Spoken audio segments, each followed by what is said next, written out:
Party बदलू नेता शायद ही कभी जीत पाते हों। ये हम नहीं बल्कि पिछले कई सालों का रिकॉर्ड बोल रहा है। पार्टी बदलने के बाद हार के कई कारण हो सकते हैं। हाल ही में उदयपुर संभाग के दिग्गज आदिवासी नेता महेंद्रजीत सिंह मालवीय ने लोकसभा चुनाव से पहले कांग्रेस पार्टी छोड़ी। इसके बाद भाजपा का दामन थामा तो विधायकी से भी हाथ धोना पड़ा। सांसदी के लिए भाग्य आजमाया, किंतु लोकसभा चुनाव में भी उन्हें बांसवाड़ा डूंगरपुर सीट से एक युवा प्रत्याशी राजकुमार रोत के हाथों हार झेलनी पड़ी। इसके बाद अब राजनीतिक हलकों में चर्चा है कि 4 दशक लंबे राजनीतिक सफर की डगर पर महेंद्रजीत सिंह मालवीय का अगला कदम क्या होगा। कांग्रेस से 4 बार विधायक और 1 बार सांसद रहे महेंद्रजीत सिंह मालवीय ने लोकसभा चुनाव से पहले पार्टी छोड़कर बीजेपी का दामन थामा तो वांगड़ी नहीं बल्कि राजस्थान के राजनीतिक पंडित भी एक बार तो अचरज में पड़ गए।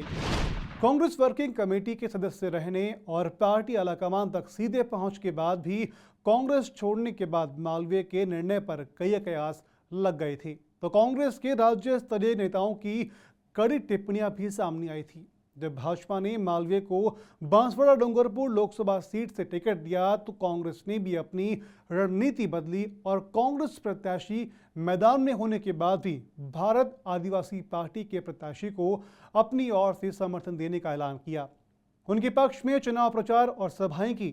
इसके पीछे मंतव्य भी यही रहा कि चाहे गठबंधन के बूते ही सही, महेंद्रजीत सिंह मालवीय को देश की सबसे बड़ी पंचायत में जाने से रोका जाए। मालवीय के भाजपा में जाने के बाद जिला प्रमुख सहित कई पार्टी पदाधिकारियों और जनप्रतिनिधियों ने कांग्रेस से नाता तोड़ लिया। लोकसभा चुनाव में वो मालवीय के साथ जुटे रहे, किंतु सफलता प्राप्त नहीं हो पाई। दूसरी ओर पार्टी चिन्ह पर प्रत्याशी चुनाव मैदान में होने के बाद भी कांग्रेस ने भारत आदिवासी पार्टी से गठबंधन का जो निर्णय किया वह सार्थक साबित हुआ और मालवीय को लगभग 2.5 लाख वोटों से मात खानी पड़ी।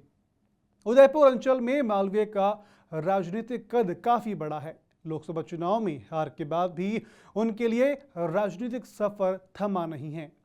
उनके समर्थक और राजनीति के जानकारों का मानना है कि एक चुनावी हार से उनका राजनीतिक भविष्य खत्म नहीं हुआ है। भाजपा में आने के बाद उनकी सीधी पैठ केंद्रीय गृह मंत्री अमित शाह और मुख्यमंत्री भजनलाल शर्मा तक है। ऐसे में यह संभावना है कि मालवीय को राज्य सरकार किसी आयोग का अध्यक्ष बना सकती है या राजस्थान में रिक्त हुई राज्यसभा सीट से संसद में भेज सकती है। हालांकि इससे भाजपा के उन नेताओं की नाराजगी का डर भी है जो वर्षों से पार्टी के लिए काम कर रहे हैं और राजनीतिक पद का लाभ मिलने की चाह पाले हुए हैं। एक प्रश्न यह भी है कि लोकसभा चुनाव हो या फिर राज्यसभा या फिर आयोग अध्यक्ष पद की संभावना, पार्टी एक ही व्यक्ति को प्राथमिकता देगी तो अन्य कार्यकर्ताओं का क्या होगा। महेंद्रजीत सिंह मालवीय का राजनीतिक सफर 4 दशक का है। छात्र जीवन में विद्यार्थी परिषद से जुड़े, इसके बाद बांसवाड़ा के सरकारी कॉलेज के अध्यक्ष बने। कॉलेज शिक्षा के बाद सक्रिय रूप से राजनीति में जुड़े तो सरपंच, प्रधान और 2 बार जिला प्रमुख बने। 1998 में सांसद और उसके बाद 2008, 2013, 2018 और 2023 के विधानसभा चुनाव में बागीदौरा सीट से लगातार 4 बार विधायक बने। 2008 में पहली बार जीतने के बाद भी उन्हें कांग्रेस सरकार में बड़े पद का कैबिनेट मंत्री पद दिया गया। 2018 में चुनाव के बाद गहलोत सरकार में हालांकि उन्हें मंत्री पद के लिए 2.5 वर्ष का लंबा इंतजार करना पड़ा, किंतु मंत्री बनने के बाद विशेष रूप से सिंचाई सुविधाओं के विस्तार के लिए उन्होंने बांसवाड़ा को करोड़ों रुपए के कार्यों की सौगात दी। हालांकि मालवीय भाजपा में आने के बाद पार्टी के कार्यक्रमों में पूरी तरह से सक्रिय हैं। खैर, लोकसभा चुनाव तो हो चुके हैं और मालवीय को हार का स्वाद चखना पड़ा है।